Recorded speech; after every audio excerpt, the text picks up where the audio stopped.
एक question solve करते हैं। क्वेश्चन में स्टेटमेंट गिवन है, the line passing through the extremity A of the major axis and extremity B of the minor axis of the ellipse X square plus 9y² equal to 9 meets its auxiliary circle at the point M. Then the area of the triangle with vertices at A, M and the origin O is. तो सबसे पहला काम तो ये कर लेते हैं कि ये जो हमारे पास एलिप्स गिवन है, इस एलिप्स की इक्वेशन को स्टैंडर्ड फॉर्म में लिख लेते हैं। तो स्टैंडर्ड फॉर्म में लिखने के लिए सबसे पहले तो इसको 9 से डिवाइड कर दिया, मतलब ये जो इक्वेशन अपने पास दी गई है इसको 9 से डिवाइड कर दिया। तो अपने पास इक्वेशन कुछ ऐसे हो गई, x²/9 प्लस का y²/1 इक्वल टू 1। तो ये अपने पास एलिप्स की इक्वेशन आ गई। अब एक काम ये करते हैं, अगर हम एलिप्स की इस इक्वेशन को एलिप्स की standard equation x²/a² plus y²/b² equal to 1 से कंपेयर करें, ठीक है। तो यहाँ से हमें a² की वैल्यू मिल रही है 9 और साथ ही साथ b² की वैल्यू मिल जा रही है 1। अब एक काम ये कर लेते हैं कि इसका एक रफ स्केच ड्रॉ कर लेते हैं। अगर हम यहाँ फर्दर सिंप्लीफाई कर ले तो a की वैल्यू यहाँ से हमें 3 मिल जा रही है एंड b की वैल्यू 1 मिल जा रही है, ठीक है। तो एक काम ये कर लेते हैं कि अब इसका एक रफ स्केच ड्रॉ कर लेते हैं। तो अपने को ये हॉरिजॉन्टल एलिप्स मिलेगा, ठीक है। अब फर्दर क्वेश्चन में कहा गया है कि इस एलिप्स का ये जो मेजर एक्सिस दिया गया है इसको एक नाम ए दिया गया है, ठीक है ना। तो अब अगर मेजर एक्सिस की बात करें तो मेजर एक्सिस के कोऑर्डिनेट्स हो गए अपने पास 3,0 एंड ये जो अपने पास पॉइंट दिया गया है माइनर एक्सिस का एंड पॉइंट, और इसको नाम दिया गया है बी एंड इसके कोऑर्डिनेट्स हो गए हैं 0,1, ठीक है। और साथ ही साथ इसके ऑक्सिलरी सर्कल के बारे में भी कमेंट किया गया है। तो एक काम ही करते हैं, ऑक्सिलरी सर्कल भी ड्रॉ कर लेते हैं, ठीक है। तो अब हो ही रहा है कि ए बी को ज्वाइन किया और साथ ही साथ ए बी को एक्सटेंड करने पर ए बी ने ऑक्सिलरी सर्कल को एक पॉइंट एम पे कट किया है, ठीक है। तो अब इस तरह से हुआ ये कि ये अपने पास ओरिजिन गिवन है, एक ट्राइंगल फॉर्म हुआ ओ ए एम। तो हमें इस ट्राइंगल का एरिया पता करना है, ठीक है। तो इसके लिए काम ही कर लेते हैं सबसे पहले कि अगर हमें ट्राइंगल ओ ए एम का एरिया इवेलुएट करना है तो सिंपल हम इसमें बेसिक फॉर्मूले का इस्तेमाल कर लेंगे, that is 1/2 into base into height, ठीक है। तो इसी फॉर्मूले का इस्तेमाल करके इस ट्राइंगल ओ ए एम के एरिया को लिख लेते हैं। तो एक काम ये किया कि ए एम को एज अ बेस यूज़ किया एंड ओ से ए एम लाइन सेगमेंट पर एक परपेंडिकुलर ड्रॉप कर देते हैं, ठीक है। तो ये जो अपने पास आया, एक काम ये करते हैं, ये जो फुट आया है इस फुट को कह देते हैं टी, ठीक है। तो इस फुट को कह दिया टी, ये पॉइंट हो गया टी अपने पास, ठीक है। तो ओ टी अपने पास हाइट हो गई। तो अब हमारा ऑब्जेक्टिव ये है कि हमें O T and A M ये दो लेंथ्स पता करनी है। तो इसके लिए सबसे पहले एक काम तो ये कर लिया कि ए बी एम इस लाइन सेगमेंट की इक्वेशन लिख लेते हैं। तो इक्वेशन अपने को ऐसे कुछ मिल गई, y minus y1 divided by x minus x1, ठीक है। तो 2 पॉइंट फॉर्म इसमें यूज़ कर लेते हैं। स्लोप यहाँ पर हो गई 1 माइनस 0 डिवाइडेड बाई 0 माइनस 3।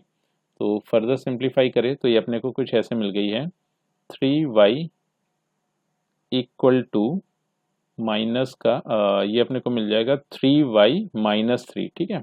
तो 3y minus 3 is equal to minus का x। तो फर्दर सिंप्लीफाई करें तो ये अपने को कुछ ऐसे मिल गया, x plus 3y minus 3 equal to 0, ठीक है। तो हमें ओ टी लेंथ पता करनी थी। तो सिंपल एक काम ये किया कि हमने 0,0 से इस स्ट्रेट लाइन सेगमेंट पर एक परपेंडिकुलर ड्रॉप कर दिया। तो अब ये जो परपेंडिकुलर की लेंथ आएगी यही लेंथ ओ टी हो जाएगी, ठीक है। तो यहाँ से हमें ओ टी मिल जाएगा डिस्टेंस ऑफ 0,0 और यूँ कहे कि 0,0 की perpendicular distance from this straight line, ठीक है। तो अपने को कुछ ऐसे मिल गया 3 times 0 minus 3 divided by square root of coefficient of x का whole square and coefficient of y का होल स्क्वायर, ठीक है। तो फर्दर सिंप्लीफाई करें तो O T is equal to हमें मिल गया 3/√10। तो अपने को ये हाइट मिल गई है। अब हमारा ऑब्जेक्टिव ये है कि हम बेस पता करें, ठीक है। तो अब बात ये है कि ए एम ये जो हमारे पास लेंथ दी गई है ए एम इस ऑक्सिलरी सर्कल के लिए एक कॉर्ड का काम कर रही है। तो जब हमने सर्कल के सेंटर से इस कॉर्ड पर एक परपेंडिकुलर ड्रॉप किया तो इस कॉर्ड ने किया ये इस परपेंडिकुलर ने किया ये कि कॉर्ड को दो इक्वल पार्ट्स में डिवाइड कर दिया, ठीक है ना। तो यानी कि A T is equal to T M हो जाएगा। तो अब हमारा ऑब्जेक्टिव ये है कि अगर हम ए टी लेंथ पता कर ले तो हमें ए एम लेंथ मिल जाएगी। तो अब अगर हम ट्राइंगल ओ टी ए को देखें तो ट्राइंगल ओ टी ए में ये तो अपने पास हो गया परपेंडिकुलर एंड टी ए हो गया बेस एंड ओ ए हो गया हाइपोटेनस, ठीक है। तो अब simple triangle in triangle O T A, तो ट्राइंगल ओ टी ए में पाइथागोरस थ्योरम यूज कर लेते हैं। तो यहाँ से अपने को मिला ओ A square equal to, in fact हमें ए टी स्क्वायर पता करना था तो इसको ऐसे लिख लिया, A T is equal to square root of O A square minus का ओ टी स्क्वायर, ठीक है। तो अब अगर हम ओ ए की बात करें तो ओ ए इज नथिंग बट ये हमारे पास जो ऑक्सिलरी सर्कल दिया गया है इसकी रेडियस, और ऑक्सिलरी सर्कल की रेडियस हमें यहाँ पर 3 यूनिट मिल रही है। तो 3 का square and minus O T था अपने पास 3/√10, तो ये हो गया 3/√10 का होल स्क्वायर। तो फर्दर सिंप्लीफाई करें तो यहाँ से हमें ए टी की वैल्यू मिल जा रही है स्क्वायर रूट ऑफ 3 का स्क्वायर, ये हो गया 9 और 3 स्क्वायर/10, तो ये अपने को मिल गया है 9/10। तो फर्दर सिंप्लीफाई करें तो ये अपने को मिल जा रहा है 90 माइनस 9 डिवाइडेड बाई 10। तो फर्दर सिंप्लीफाई करें तो 80 हमें मिल गया है स्क्वायर रूट ऑफ 81/10। तो फर्दर सिंप्लीफाई किया तो ये हो गया 9/√10। अच्छा, हमारा ऑब्जेक्टिव ये था कि हम ए एम पता कर लें।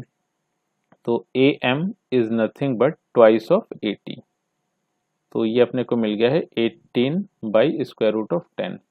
तो अब हमारा ऑब्जेक्टिव ये था कि हम ट्राइंगल ओ ए एम का एरिया लिखें, ठीक है। तो अब हमें यहाँ से एरिया मिल जाएगा, तो area of triangle O A M is equal to 1/2 base into height, ठीक है। तो ये हो गया 1/2 और बेस अपने को यहाँ पर दिया गया है ए एम एंड हाइट दी गई है ओ टी। तो दोनों लेंथ पुट कर देते हैं यहाँ पर। तो ए एम अपने पास गिवन था 18/√10 एंड ओ टी था 3/√10। तो फर्दर सिंप्लीफाई कर ले तो 2 और यहाँ पे अपने को 9 मिल गया और 9 3 जा 27, तो ये हो गया 27/10, ठीक है। तो इस तरह से हमें रिक्वायर्ड एरिया मिल गया है 27/10। और अगर हम ऑप्शंस देख ले तो ये जो ऑप्शन डी दिया गया that is our correct choice. तो इस क्वेश्चन को option D is the correct choice.